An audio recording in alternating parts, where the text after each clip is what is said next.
Good evening, everybody, and welcome to another exciting night of NBA basketball. With the first pick, the Detroit Pistons select Cade Cunningham from Oklahoma State University. Chandler again. Oh, what a block by Maxfield!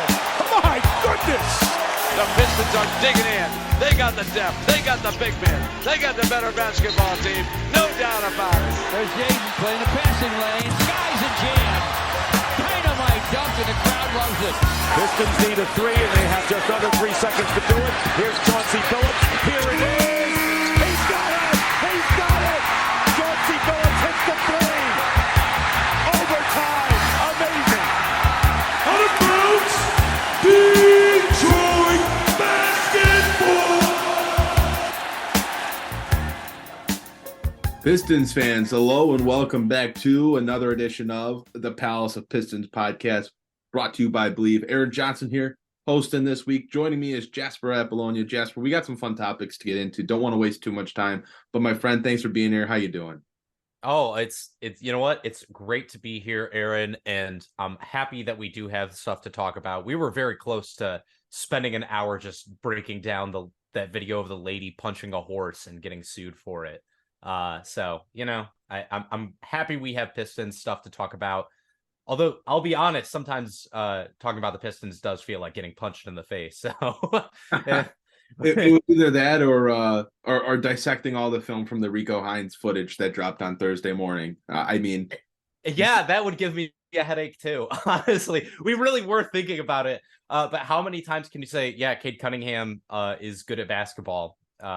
And we saw some pickup games to show it. So I respect how many people were on pins and needles waiting for that footage to drop. And I say that as someone that watched the full 45 minutes that was uploaded. Like, I watched every second of it.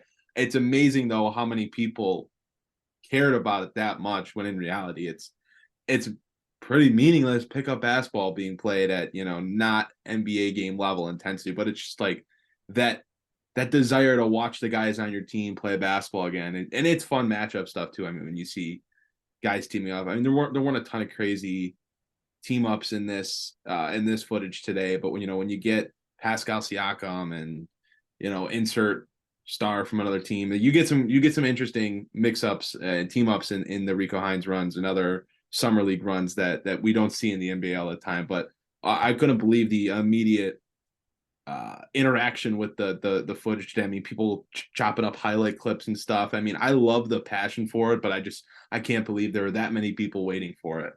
oh yeah, I mean, let's be clear, I also watched the footage. Like, if we're making fun of people for being sickos, it is only because we are true sickos ourselves.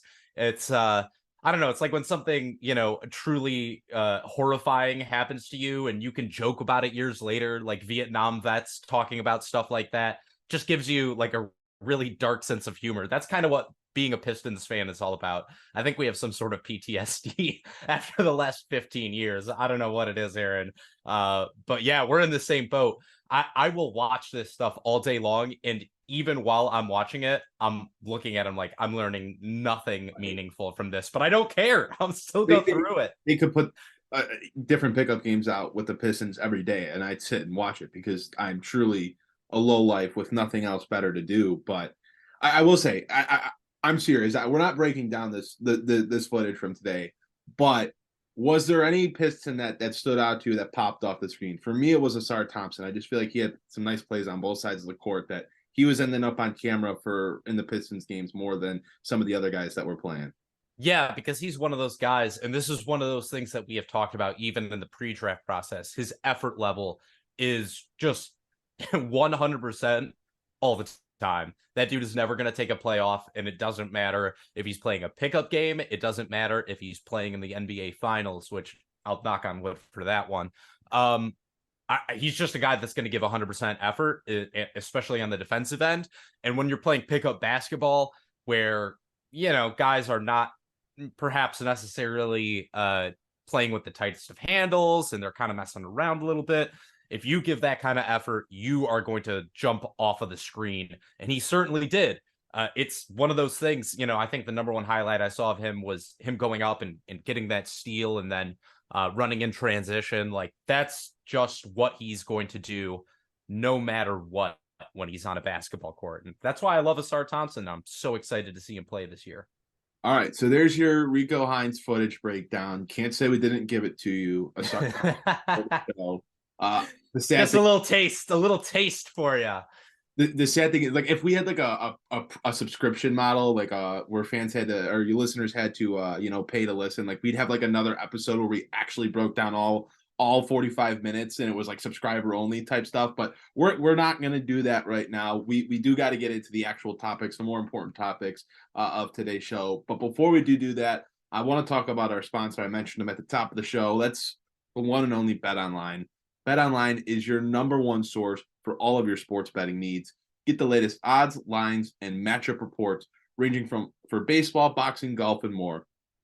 BetOnline continues to be the fastest and easiest way to place your wagers, including live betting and your favorite casino and card games available to play right from your phone. Head to the website or use your mobile device to sign up today and get in on the action.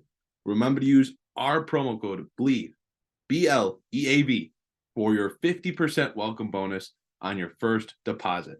BetOnline, where the game starts. Again, the promo code BLEAV, BLEAV, for a 50% welcome bonus on your first deposit. Okay, let's go into our first topic, because we although we could talk about the footage from Rico Hines and some of the ball handling skills that got put on show by Cade Cunningham, or lack thereof in those. We're not talking about it, but people were chopping up clips from it, showcasing that. We're going to talk about real stuff, and that's the Pistons' second unit next season. It's going to be much different than it was this previous year, with some of the new additions coming into the fold for Detroit this offseason, and Monte Morris, Ausar Thompson, Joe Harris. There's some others as well, but the second unit is going to look much different with these additions to the roster. And you have to consider the guys that are currently on the roster returning from last year.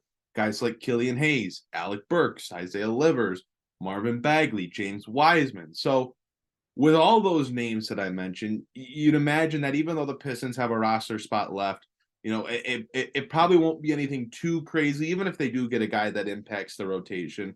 Let's assume that Rodney McGruder and Hamidou Diallo are not coming back. Obviously, Corey Joseph left for Golden State this offseason. The second unit's going to look different.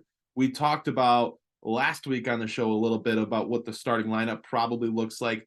Just where do you see this? How do you see this second unit shaping out with mixing the guys from last year's roster and the new additions this offseason? Oh man, it's a really tough situation to figure out right now, because you have so many guys that for one reason or another deserve playing time on this roster. And that goes down to even the players that you don't anticipate really being focal points. Marvin Bagley is the third highest paid player on this roster. It's hard to see where he fits into the equation right now. And like you said, they still have a roster spot open.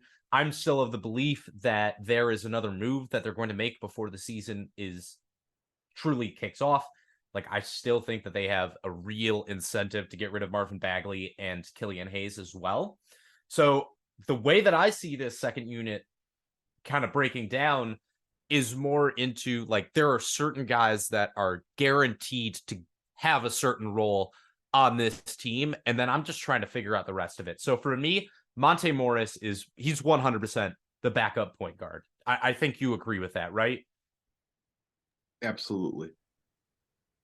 Yeah, and especially when you have two starters in Cade Cunningham and Jaden Ivey that were pretty turnover prone. Like, the fact of the matter is that he is a guy that just does not turn over the ball. He's never averaged more than one turnover per game in his entire career, Aaron, and that's even when dishing out 5.3 assists last year, which was a career high for him. He just doesn't turn over the ball. So I think having that kind of stability, especially if, say, Jaden Ivey does struggle a little bit with turnovers at one point in the season, I think having that is going to be really crucial.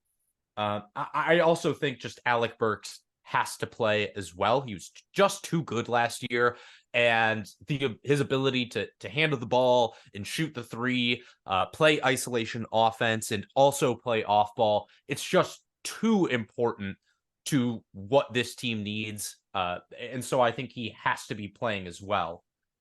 Ausar Thompson is another guy that has to fit into that equation one way or another too.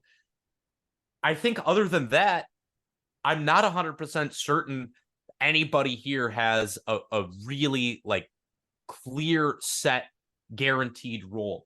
I have no idea what's going to happen with Joe Harris. I have no idea how Monty Williams is going to split up that Marvin Bagley, James Wiseman combination. And more so than that, like, who is really the backup for? Is it going to be Isaiah Livers? I have no idea. So for me, that's kind of where I'm at. I think there are three guys that absolutely have a set role, and then there's two other guys that I have no idea. And making it even harder is that outside of Monte Morris, Alec Burks could be playing the 2 or the 3. Ausar Thompson could be playing the 2, 3, or even the 4 at points. So it's going to be difficult to kind of figure out how this rotation is truly going to pan out. Aaron, do you see it any other way? Are you of the belief that James Wiseman, because of what he's getting paid, or Marvin Bagley, because of what they invested in him, that these guys have a guaranteed playing time at the back end of the roster to start off the season? Or is that something that they're going to have to prove, especially when you have now players kind of on the edge of the roster in Isaiah Livers and Marcus Sasser and Killian Hayes? Well, I think Detroit having, this many guys that at least have some sort of claim to playing time is a good thing. Last year there were guys where it was easy to say they don't really have any business being in the rotation. Rodney McGruder was a break glass in cases of emergency type guy, even though, when he did get in, he'd have his couple games where he'd shoot, 50% from the 3-point line and end up with 15 points. But, they just didn't have that same number of guys that they seemingly have this year that all have claims 2 minutes in the rotation. Now, one thing that I'm hopeful for with the insertion of a new coach and a new philosophy and a new system is that the Pistons get away from, a heavy dose of 5-man bench unit minutes where, 5 guys off the bench are all playing together for a large spurt of time. And that was something that, Dwayne Casey did, Stan Van Gundy did it. I think we're transitioning to a place in the league where less teams are employing, full-on bench units for large chunks of minutes. It was a lot easier to do it in a place like Phoenix where you kind of had to do it because you had so many high volume players, high volume scorers on the roster that it was easier and necessary to break down their minutes where those high volume scorers are not always on the court together. It allows them to kind of have their time on the court to be the vocal point and run the show and things like that. But even in Detroit, you can make that case with Cunningham and Ivy and, Bogdanovich and Alec Burks. Like there's guys that you expect to fit in the scoring packing order. Those are going to be the highest names in that order. And even in terms of the roles that they play, like Cunningham can handle the basketball, Ivy can handle the basketball, Monte Morris can handle the basketball. So there's less of a worry in my mind of, okay, I need to pencil in a point guard, shooting guard, small forward, power forward, and center off the bench. I just need to find probably still 5 guys. Monte Williams, will probably still play 10 guys throughout the course of a game. But I just need to find those 5 guys off the bench that I can fit into my rotation at some point, even if it's not I have a 1 through 5 off the bench that are going to go in, throughout the course of the first quarter and start the second quarter together. I'm in agreement where, Alec Burks is going to get minutes, has to get minutes. Monte Morris going to be the backup point guard, has to be the backup point guard. He's too good not to be. There's no one better for the position than him on the roster. I would expect with the way the roster is built out and the way the Pistons really do seem to value him, that James Wiseman's going to get those backup center minutes. And after that, I think minutes are up for grabs, right? Like you'd imagine Isaiah Livers is going to get an opportunity. He's been injured a large dose of his first 2 seasons in the league, but we've seen some flashes. it's kind of a make or break here for him where he's got to prove, hey, A, I can stay on the court, B, I can contribute, and 3, I can bring you positional versatility, because at this point, it doesn't seem like he's ever going to be a starting level 3, but if he's a guy that can play 20 minutes off the bench as a 3 or a 4 and shoot 40% from the 3-point line, that's where his value is going to be. So you've kind of got to figure that stuff out with him. Marvin Bagley to me is a pretty much a lost cause at this point. I think with the guys on the roster, there's just really not going to be a huge opportunity for him until someone's missing time with an injury in the front court. And then there's Ausar Thompson and Joe Harris. Both those guys have claims to minutes. Thompson is obviously a top pick coming in. There's high expectations for him to be able to contribute defensively. He's shown that he can help out offensively, even though he's not a great shooter or scorer yet. He does some other stuff.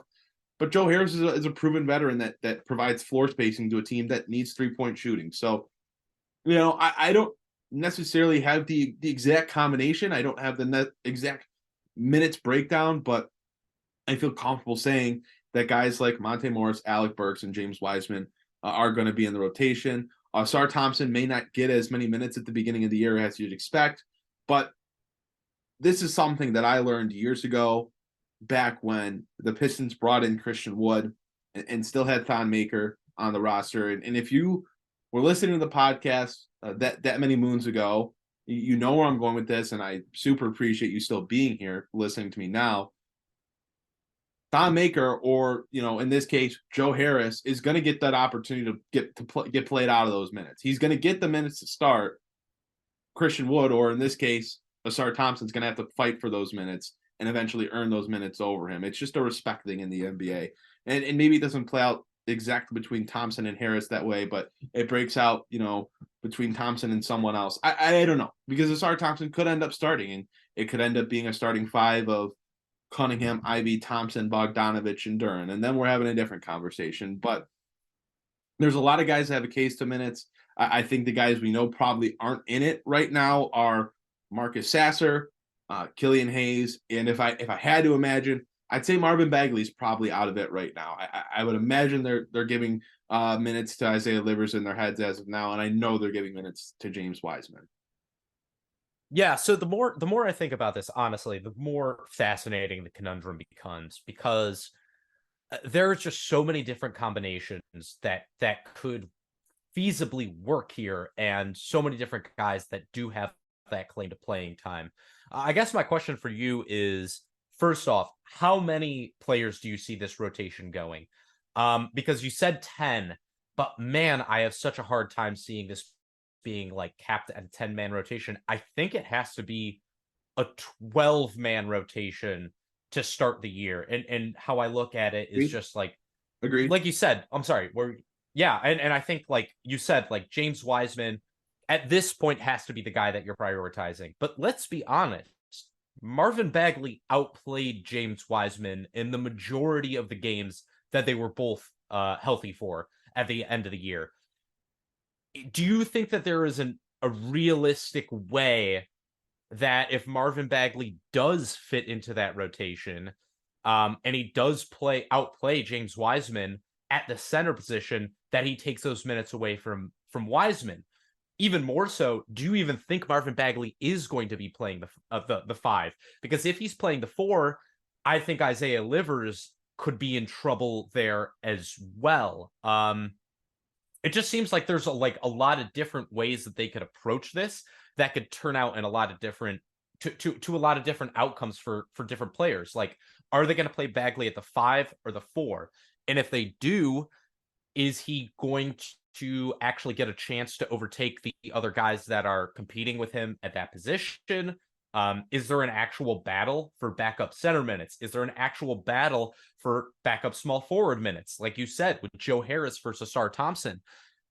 I know what you're saying with Joe Harris, but at the other hand, like, what if Ausar Thompson comes out and day one is just an NBA ready small forward? Like, he still can't shoot, but everything else he gives you is so high level. What do you do there? Not just with like the Joe Harris minutes, but then the Bojan Bogdanovich minutes and the Isaiah Stewart minutes. I know I'm asking you a lot here, but do you actually think that there is like a that this rotation is going to be fairly set to begin the season, and only if guys massively outplay other players at the position that it's going to change? Or do you think that this is going to be a fluid situation from the beginning of the season throughout it, where certain guys could play their way into and out of rotation spots? Definitely. I mean, I just don't see how it could be a set rotation with the number of guys that you have coming into the fold and have, bids for minutes. There's just too many names to know going into October 25th or whatever the first game of the season is. I got my 10 and that's there's no changing it, right? You'll probably see 12, 13 guys play those first few games of the year, or you'll see, someone like Joe Harris get more minutes game 1 and Ausar Thompson get more minutes game 2, or something like that with some sort of combination of players. And then that's how it should be, right? There's no way that in the 4 preseason games the Pistons are going to play and the 2 weeks of training camp that the team has, that Monty Williams is going to have enough time to implement his system and build the foundation of his system and know the 10 guys that he probably eventually is going to settle on, a month or two into the season in his rotation, assuming guys are healthy. So, yeah, I think the beginning of the year, it's going to be 12, 13 guys playing. And that's not a bad thing, right? I mean, that means you have enough players that you have expectations for and want to give minutes to. They just have to go out and prove that they've earned those minutes. And, I think that that's a good thing. I think it's going to breed good competition. And, hopefully the team stays healthy enough where those are competitive competitions and it's not guys bowing out of the race because the Pistons are suffering a ton of injuries and too many guys are hurt to the point where, Killian Hayes is in the rotation by game 7 and,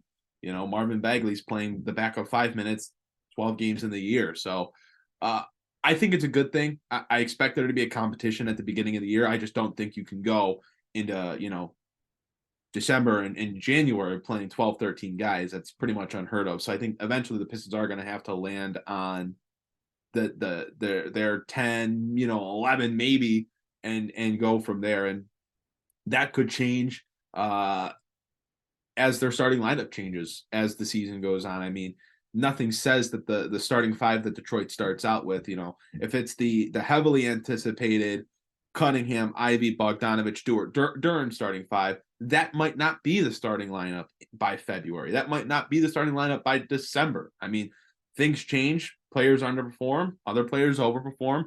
Fit works. Fit doesn't work. So a lot of things could change that could affect the rotation, not just off the bench, but in the starting lineup as well. So I think, that's going to be the big thing for me is watching how this rotation breaks down. And also, does Monty Williams stagger different guys? Does he stagger Cunningham and Ivy a little bit more?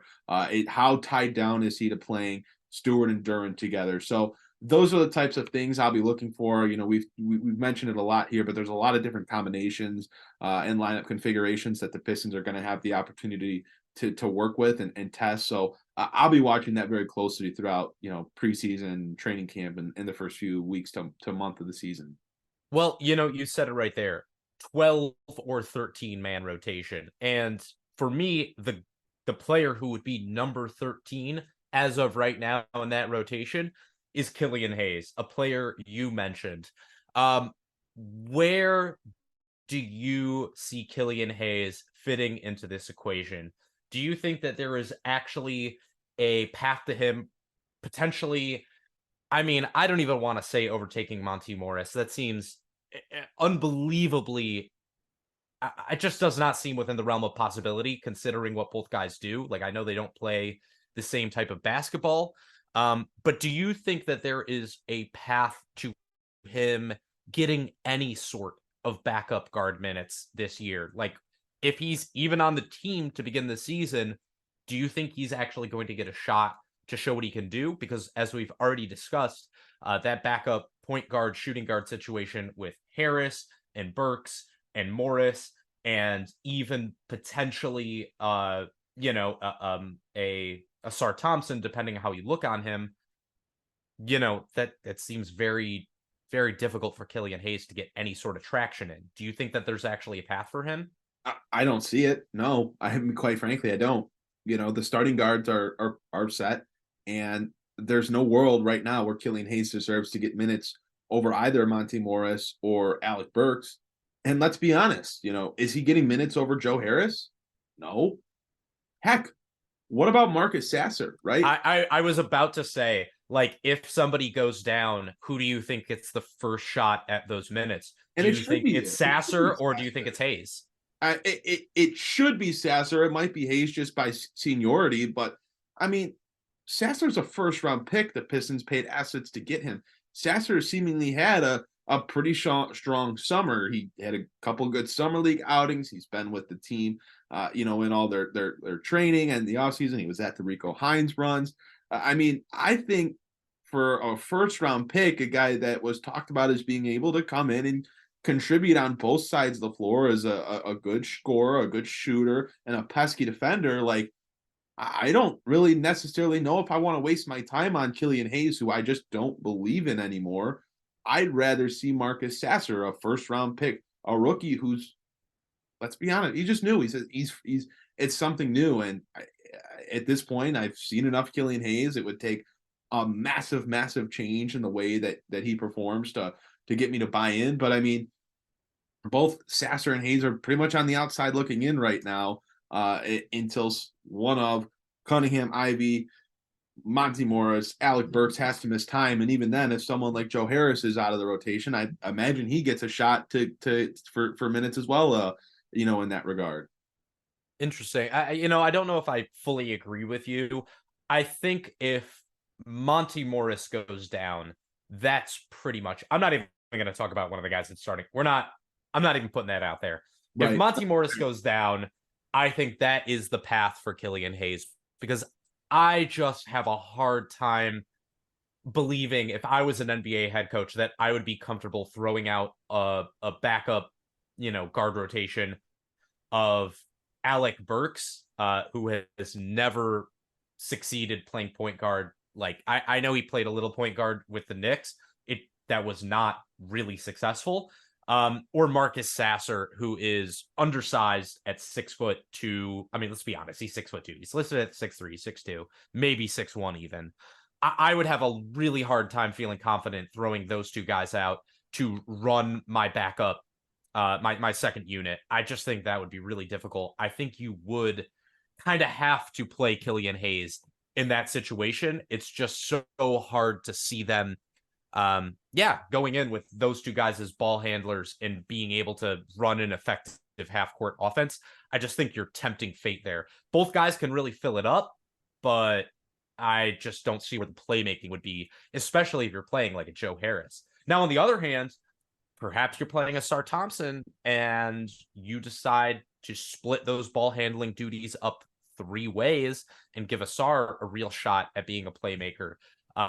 Which outcome would you see as being more realistic in that sense? If Monte Morris were to miss any sort of time, do you think that you'd be more comfortable saying, hey, you know what, we'll do it with Killian? Or, you know what, we're going to try and split up these playmaking duties kind of like, 40, 30, 30 between Burks, Ausar, and Sasser? See, if we're talking about 5-man units as a whole and we're focusing on a specific bench unit, to me, it makes more sense to go with Sasser, Burks, and Ausar Thompson. I mean, if you have Killian Hayes out there, and you have Ausar Thompson out there, and you have James Wiseman out there, and maybe you have Marvin Bagley out there, it's like you're not going to have any sort of floor spacing. So I think between Burks, Sasser, and Thompson, there's enough ball handling and passing skills there to make it work, and it just spaces the floor better when you have a guy like Wiseman who's going to play in the paint, and if Bagley's out there as well. Thompson's not spacing the floor for you really, so you need to space the floor. I think they could get away with the ball handling and distribution skills of those 3 combined. I don't think Killian Hayes is that much leaps and bounds better to make up for what he would take away from the team in terms of shooting and scoring and finishing at the rim. I just think it makes more sense to put a guy out there that is going to give you high compete level defensively, but still be able to do stuff for you offensively as a shooter, as a scorer. Whereas maybe he's not the ball handler, maybe he's not the passer that Hayes is, but I still think there's enough with Thompson out there, who's very highly regarded for his, ancillary, I can't say the word right now. Ancillary. I gotcha. Ancillary passing and ball handling skills, and Burks out there who can do it as well. I just think there's enough to get by and focus on the skills that Sasser brings. Yeah, and I think really kind of just to wrap up my thoughts on this, that is really kind of where you stand with all of these hypothetical bench units. There are upsides that you can see with all these different combinations, but at the same time, there are some real downsides. And a big reason for that is the lack of true wings on this roster, especially, your forward-centric wings. And it is just every single combination you put together, you say, well, I could see how this, and this could work. But on the other hand, there is always, it seems, going to be some sort of Achilles heel with all of them. Whether you're throwing Killian Hayes out there, then it's the shooting. Or if you're deciding to go with like Joe Harris and Burks and Ausar and Monte Morris, then there's a lack of size. So it's going to be very difficult. And I think we both are in agreement here. There's just going to be a lot of tinkering with the second units, probably even more so than the starting lineup, because it does really feel like there are 4 guys who are pretty much locked into their roles there.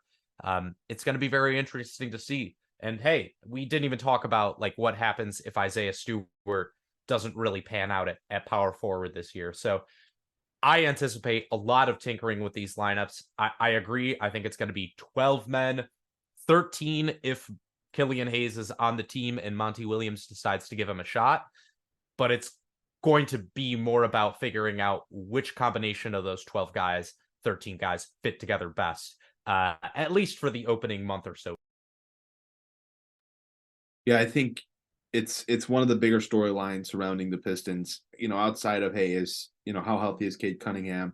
How does he get back into the flow of things? And I think the Isaiah Stewart at the 4 storyline is pretty significant as well. But outside of those 2 things, I think just how the general rotation breaks down in the roster competition, I think is interesting. I think the big one for me is what happens between the minutes of Ausar Thompson and Joe Harris, assuming Bogdanovich and Stewart are in the starting lineup.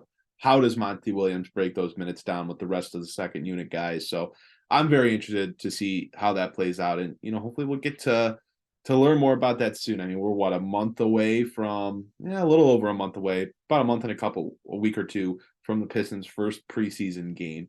But we'll start hearing things at training camp and media day as well. So we'll get to know more soon. I'm very much looking forward to that. But I do want to move into our second topic of today's show. Just a couple interesting little questions that we put together.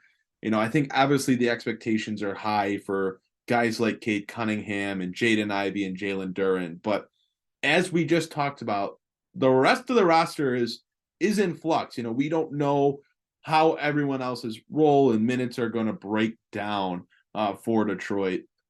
But this season, is there anyone that you look at and say, this is the X factor for Detroit this year? This guy really holds the key to a lot of Detroit's success this upcoming season. Does anyone come to mind for you in that regard? For sure. For me, it has to be Ausar Thompson. He is the only player on this roster that really fits that true wing mold for Detroit. And while we've consistently been saying we feel as though he has so much potential, he is still very much an unknown. And a lot of how far this Pistons team goes, not just in the future, but this year as well, is going to come down to just how high of a level he can perform right out of the gate. And even as the season goes on, is he going to be that absolutely unstoppable transition force, that player that cuts to the rim every single time he's on the floor and keeps defenses moving? Is he going to be able to provide enough of an outside shot to provide spacing and keep defenses honest and potentially get him into the starting lineup? We know he's going to provide defense, but how high level is that defense going to be? How impactful? Like, we know he can block perimeter shots, but is that something that he's going to do every single game? Are we going to see him coming out of the weak side on drives to the basket every single game and making those blocks? Is he going to be coming up with, a steal and a half per game that he turns into transition offense and he finishes? Is he going to be a lob threat? There's so many unknowns when it comes to Ausar Thompson's game. And while I'm such a believer in his long-term potential, what is he going to do this year? That's a huge, huge question for me. Even more so than just like his scoring and his defense. How much of the ball is he going to see? Is he going to be given the opportunity to make plays for others? And when he does, how good is he going to be at that? How much of an opportunity is he going to get? How much of an opportunity is he going to earn? What position is he even going to play? Like, these are all questions that the Pistons season is going to hinge on, the answers to them. If he can hit, what we know his potential is in his first year, things could turn around really, really quickly in Detroit. But if it takes him a season or two to really get his feet wet and get his legs underneath him, the story could be pretty different. So yeah, that is my number one X factor for this season. I just think that no matter what happens, we know what we're going to get from Cade. We know what we're going to get to a certain extent from Jaden Ivey. We don't know what we're getting from Ausar Thompson. And the results of that could, lead to 10 more wins. Or he could just be another young, promising piece that still needs a couple seasons to mature. No, I think that's a really good pick. Ausar Thompson, his potential to impact this team, as you just laid out, it's there, it's prevalent, and it's important. And it's important this year, not just down the line. I think he has a chance to really impact this team this upcoming season. According to BetOnline, he is 7th in the Rookie of the Year odds at plus 4,000 to win the award, behind Cam Whitmore at plus 2,800 and Amen Thompson at plus 2,500. But who else is that? I mean, I guess Chet, and yep. I'm guessing the first 3 picks, right? Yep. So Wembanyama leads it. Henderson is second at plus 250. Holmgren plus 325. Brandon Miller at plus 1,200. Amen at plus 25. And Cam at plus 28. Then Ausar and Jarris Walker are both at plus 4,000.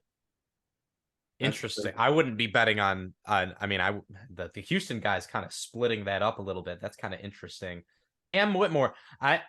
We'll see. I like Ausar. My money's on Chet. My money's on Chet to win Rookie of the Year. He's going to have a very good rookie year. I am very confident in that. But yeah, if you're a believer in Ausar Thompson, plus 4,000, that's it's enticing, right? It's enticing. There's just some stiff competition he's got to beat out. But the role should be there for Detroit. Even if it's not there right away down the line, it feels like Thompson's going to have a significant role on this team within the first.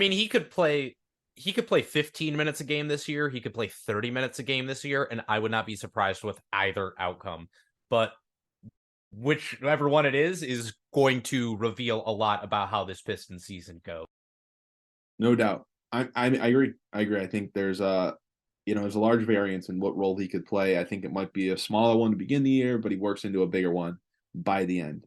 So my X Factor pick is, if you've listened to me throughout the time, throughout the past year or so, you might know where I'm going with this. It's Isaiah Stewart, right? There's been a lot of talk about Isaiah Stewart. There's a lot of belief in him around the league. There's a lot of belief in him in this fan base. And the Pistons paid up for him this offseason, committed $60+ million to him over the next 4 years in a contract extension, was one of the only players, might still be the only player from the draft class to sign a rookie extension that wasn't a max contract. Anthony Edwards signed his extension. LaMelo Ball signed his extension. I believe there was one other, maybe Desmond Bane as well, that signed his extension. Those were all max deals. Isaiah Stewart was the only one that extended but didn't agree to a max extension. The Pistons believe in him a lot, so much so that they are seemingly ready to build around him as their starting 4, as it appears now, with Jalen Duren at the 5. I think this is a big year for Stewart. I think it's a big year for the Pistons to know where they're at with Stewart and how much they can continue to build around him as the starting 4. a lot of talk about him as a 3-point shooter. He has, he's a 32%, 33% 3-point shooter in his career so far in over 300 attempts. The numbers have to increase this year. It's year 4. There's been, the talk each season about how Stewart's going to continue to get better as a shooter. The numbers haven't necessarily bared that out yet.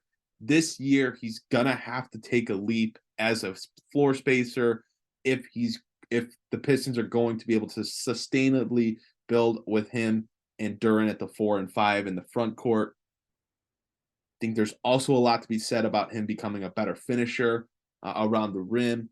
Hopefully that won't be as much of a glaring issue this upcoming season as it was last year, mainly with Jalen Duren now pretty much assuming the 5 duty completely and having some better playmaking out there in a full season of Cade Cunningham. I think a lot rides on Stewart. I think, yes, the Pistons have some options if things aren't working out and him coming in as the starting 4 isn't working. Yes, they can turn to Bogdanovic. They could maybe turn to Ausar Thompson at the 3 and Bogdanovic at the 4. Maybe even Isaiah Livers, but they don't want to do that. Doesn't seem like they want to do that. They want to commit to Stewart, and it needs to work out this year. I think there needs to be a pretty sizable leap in his production.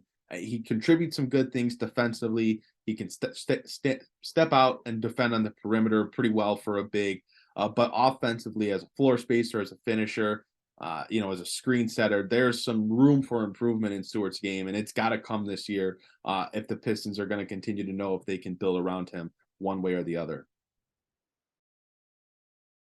Absolutely. Another good pick, and probably a guy that would have been number 2 for me. We've talked about Isaiah Stewart as a shooter so many times on this show. We all know how up and down his season was from outside, where he shot 23% in October, shot 51% in November, and then 36% in December before finally getting injured, that shoulder injury, and he just could not shoot well the rest of the year. And so it really comes down to which one of those, splits was the correct one, which one really shows who he is.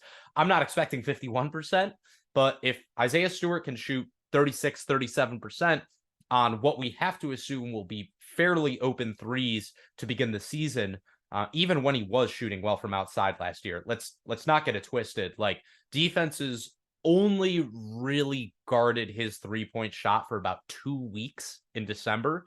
And then, we got that shoulder injury and they completely stopped. Like, they were daring him to shoot those threes. So he has to absolutely knock down all of those open threes. Like, that is the baseline for Isaiah Stewart. If he can do that, I'm going to feel a lot more confident in his ability to hold down the power forward position, even if I don't really have confidence in him ever being a really good finisher around the rim. Like, he just has never been that in his career, and I just don't see it for him. He just doesn't have that vertical explosiveness, at least when he's underneath the basket.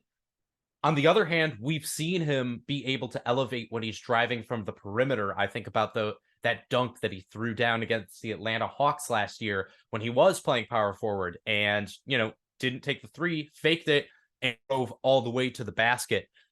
Doing that, being able to shoot the open 3 and be able to take guys off the dribble and finish at the rim, that is going to be massive for Isaiah Stewart this year. And honestly, I think a big part of the future of this team really does hinge on how he pans out, because in many ways he's a litmus test for Troy Weaver's vision and what Troy Weaver values on his team. I think whether he works out or not this year, it's definitely going to say a lot about the position that the Pistons are in and whether he can play power forward. Look, I still think even if he doesn't pan out at power forward, for $15 million a year, he's going to be maybe slightly overpaid for a backup center. And then, for the last 2 years of his deal, be reasonably paid. So I'm not too worried about that aspect of it. But yeah, this Pistons season and what they're going to be able to do, especially in regards to their lineups, like you mentioned, Bojan Bogdanovic can't be playing the 4 again this year. Like, it just can't happen. And in order for that to really pan out, Isaiah Stewart's got to be the guy that works there. So yeah, I think that's a great pick. You also mentioned Isaiah Livers, and I think we kind of left him in the shuffle here, but boy, that guy's really got to hope that Marvin Bagley is playing center this year and not power forward, because he's so loud down to the pecking order. And it sucks because he's a guy that's shown promise and shown potential, but he just hasn't been able to stay healthy. He just hasn't been able to be consistent. And it's going to be hard to see him really getting a big shot this year, unless in the limited minutes he does play, he's absolutely en fuego.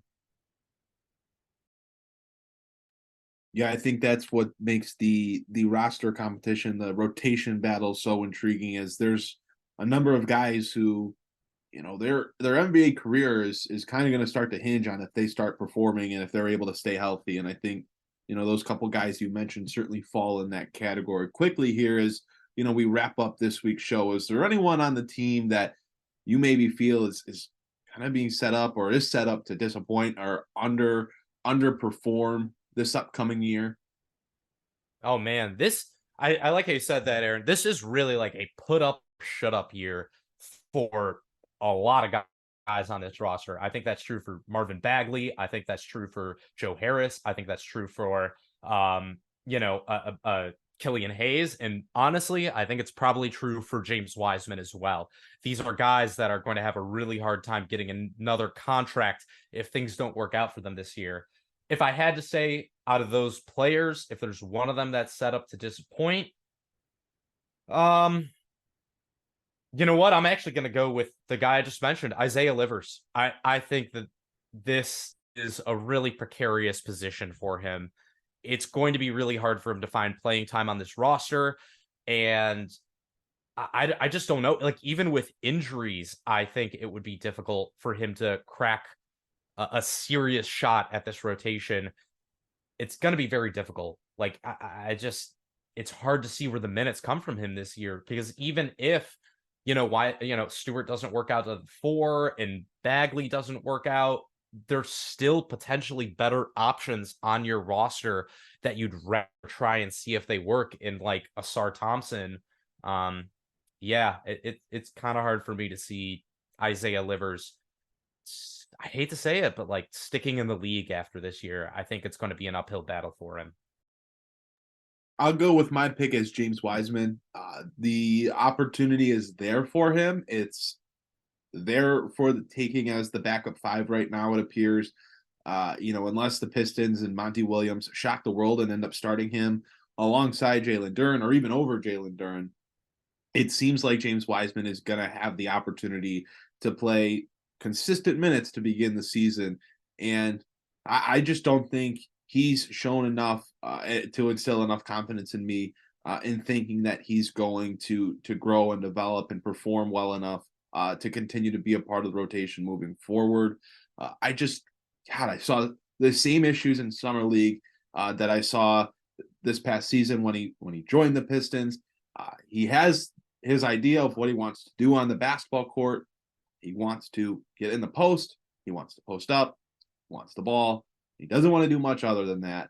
And I just don't think that's a model for success. It didn't work last year. He wasn't efficient enough of a player on the offensive side of the court to do that consistently. And he is certainly not helping the team on the defensive side of the floor either. So I just think, there's a lot of people that are high on James Wiseman. There's a lot of people that think he's set for, an opportunity to break out and have a big year, earn more minutes, live up to his, being the number 2 pick in the draft in 2020. But I just don't see it.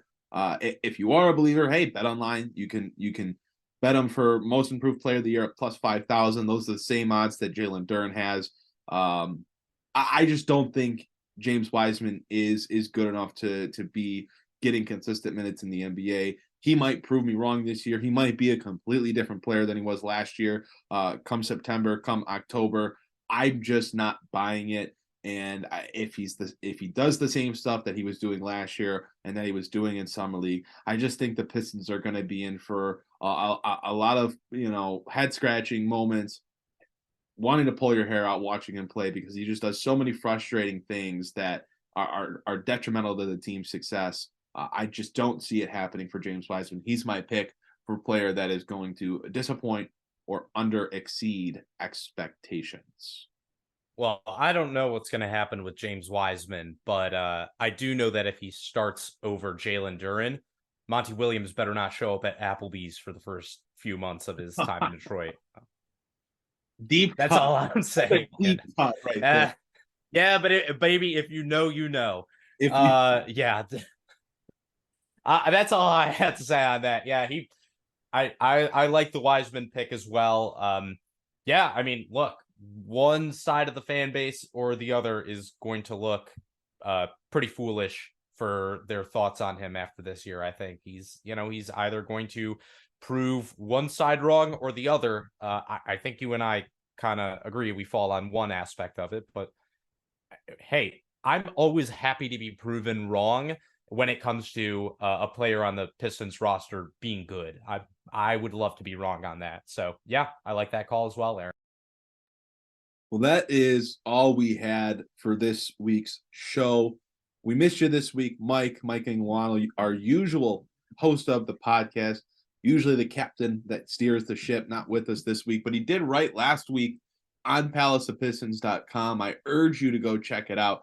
I had a nice column out there talking about why this should be the last patient Pistons offseason.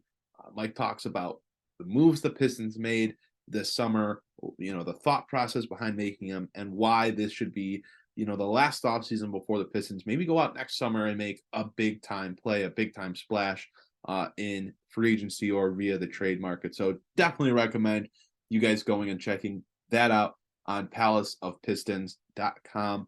Appreciate your guys' support as always. Make sure to follow us on all our socials. Palace of Pistons on Twitter is definitely the perfect place to follow us. You can follow me on Twitter at @AJohnsonNBA, and you can follow Jasper at Blade Cunningham. Jasper, anything else you want to mention as we wrap up this week's show? Yeah, I mean, I loved Mike's article. Second that, he killed it. I haven't seen somebody spitting like that since Pumpkin on New York. That's a real deep cut for my Flavor of Love fans out there. Yeah, great article. I loved it.